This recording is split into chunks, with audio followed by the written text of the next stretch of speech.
want to start the next Revolut or the next Anna or the next Tide, these are all like fintechs that want to move or touch customer money.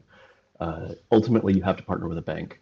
Right now, you have to partner with one of the big banks like NatWest or ClearBank or something, or Barclays. And uniformly, those are difficult to work with. It's hard to get a partnership set up. It's hard to get a bank account. It takes months.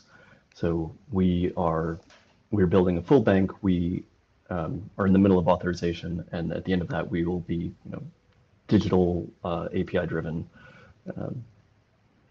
Yeah. So the technology stack is Clojure, Kafka, Kubernetes, Datomic, which is a Clojure database if you haven't heard of it. The kind of challenges we're facing are we're a bank, so we're holding customer money. So correctness and uptime are extremely important. We're building a system that can handle tens to hundreds of thousands of transactions at scale, and we have to do that without losing rights. And then we have to, for example, run that in multiple AWS regions. We have to have backups in multiple places.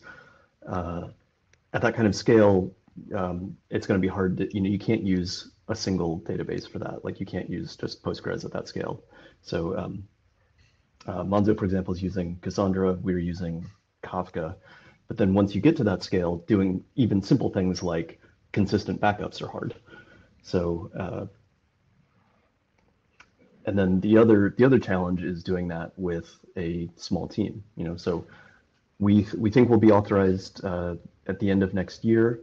We'll probably have 20 engineers at that point, and we'll need to be able to, one, have working bank code that is fast, reliable, performant. But then we're still a startup, so we still need to ship features. So yeah. Some of the more interesting things we've written, we have an open source version, or not yet open source rewrite of Terraform. We're calling it Genesis, like Star Trek 2. So it's the same basic idea of Terraform, where infrastructure is code, but the problems I had with it in the past were it's not actually code. Like Terraform is not a programming language. So I've written this as a Clojure library that you run at the REPL, and then you have variables and functions and namespaces and all of that good stuff. So it's not yet open source, but we will be open sourcing it. The other thing we've done is all of the whole backend is an event sourcing architecture. So everything that happens in the system is an event, which we represent as a Clojure map, and then we write that to Kafka. So then the entire backend are these little, we call them log processors. They're just little Clojure mapping functions that read an input event and then emit output events. But we're using Clojure transducers, if you're familiar with that, which are normally like map takes an input list and you run a function on each item and return a new list. Clojure transducers kind of abstract away the list to list part, so you can replace that with core async channels, which are like Go channels. And then in our case, we use Kafka.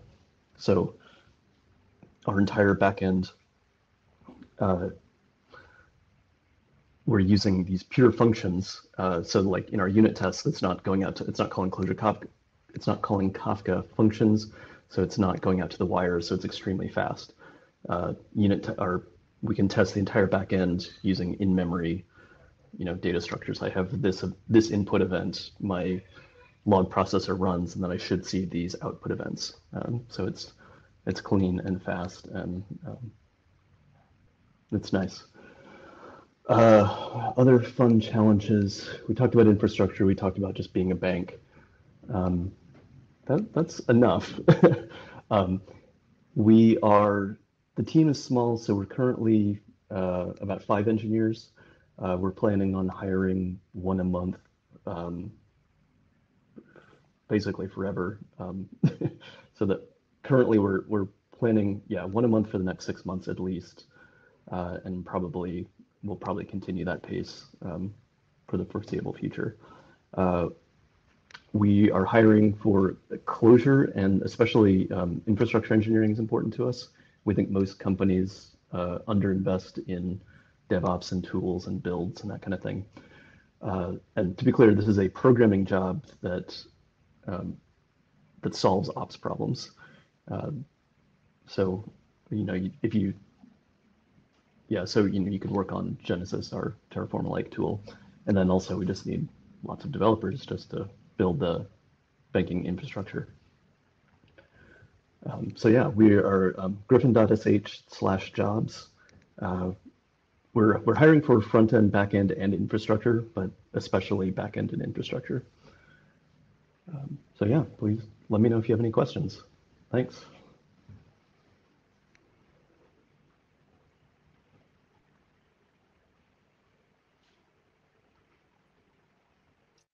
Thanks, Alan.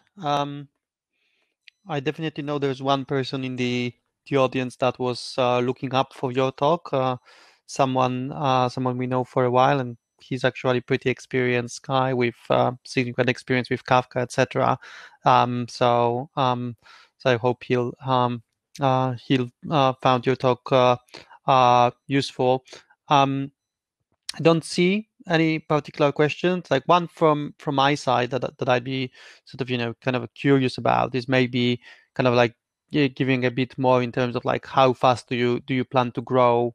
Because obviously part of joining a VC business is that amazing growth experience. So that's one question for me. But there's before you answer that, there's one question from Ophelie Roux. Are you only looking for developers with senior profiles? Not entirely. I would say we bias towards senior mostly because the problems we're solving right now are hard and we need to get through them quickly. We are still hiring junior engineers, but I would say one junior engineer for each senior engineer we hire. In terms of growth, we have just a never-ending amount of work to do. And like I said, we're planning on hiring probably one engineer a month forever, and that'll probably accelerate in a few years. Banks are comprised of a large number of features you need. So you need a ledger, you need loan management, you need compliance. In the future, we'll be doing like treasury management, credit cards, invoice factoring, venture debt, like all kinds of things. So there are just tons of code to write. So yes, and we're still very early. The vast majority of what we're writing is greenfield. Mm-hmm. There's one more question from Dmitry Kozlov. What feature are you missing in Terraform? So I started this project about 2 years ago, and since then Terraform has added some, but it was things like, get this element out of a map and then put it in this other resource. And then, getting the nth item out of an array is just like things that are simple in your programming language frequently became painful in Terraform. And then things like, oh, I want a staging environment and a production environment. So then I need both environments to be the same, except for, the DNS names are different and the API keys are different. And so then you have to build a Terraform module. And I thought all those kinds of things were easier solved in a system with a real programming language. One thing we're doing that's kind of a bet, but I think it's paying off really well, is we're basically not using Bash. So the entire system is in Clojure. All the DevOps, all of the build tools, our Genesis stuff is in the same source tree as our source code. So then we can use, like, the build process can look at the source code to say, oh, you need n of these log processors running. So, or you need, for each namespace in the source tree, go build a log processor and deploy it as a separate Kubernetes pod. So I think they're really cool integrations you can get when your source code and your DevOps code understand each other. An additional question from Dimitri, which I think is very fundamental to the existence of your business. Why banks are not interested to build these tools in-house? Which tools?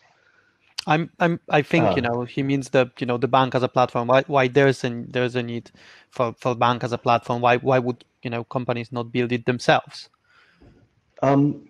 So the banks are mostly old school. Changing the compliance procedures and the risk model of an existing bank is very hard. Like Barclays has been around since 1670 or something. It's almost as old as the English Civil War. I think it might actually predate the English government from that perspective.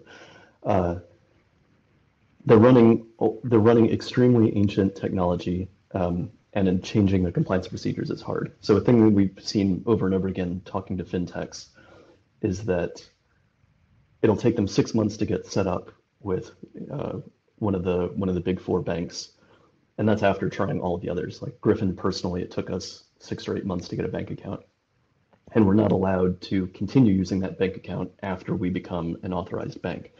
But for these fintechs, it'll take 6 months to get onto the platform. They'll have to pay £20,000, and then the bank isn't used to working with fintechs that have these extremely high growth profiles, and they're not used to dealing with. So the bank will offer you what's called a pooled account. So you might have, you get your 10,000 or your 100,000 customers. They're all living in the same demand account. So then that means you need to go build your own ledger to keep track of, my customer A and customer B's money. Even though they're living in the same demand account, I have to keep them separate. But then that also triggers the bank's fraud risk algorithms. So then what happens is the fintech will get these letters that says, you have been de-risked off the platform. And it took them 6 months to get onto the platform, but now they're getting 3 months to get off of it. And then they have to go repeat this process. So what we're doing differently is we are doing integrated compliance, and we're offering individual segregated accounts. So that means, I'll say Tide or Revolut or whatever. I mean, it's kind of the same idea. Each one of your customers would have their own bank account, and then Griffin will do compliance for that. So by law, you have to say, like if you've ever signed up for a Monzo account, where you take the selfie and you say, I want a Monzo account, and you have a picture of your ID. We will be providing that as a service for all of our customers. And we think that dramatically reduces the compliance risk for being a bank. So then that means we think we can onboard fintechs much cheaper, much faster. So yeah, that's probably a longer answer than I'm looking for, but I like talking about the business. Yeah, no, I think it's just some great observations. And one more question, that's probably the final one. We won't have more time. From Joshua Eichler Summers, is there any customer traction at the moment? So by law, we are not allowed to offer banking services until we become authorized. That takes about a year, or it'll take a year from now. We're currently writing our regulatory business plan, which is something like 350 pages or something. It's a giant document that we'll submit to the PRA and the FCA. In the meantime, we are going to offer Ledger as a service soon. So the plan is to do that in about a month. And then in about another quarter after that, we'll do compliance as a service. And then after a quarter after that, loan management as a service. So we're starting to talk to customers now about doing that as a business model until we get authorized. But we have a lot of interest for those products. Great. Cool. Thanks a lot, Alan. I hope this was an interesting presentation.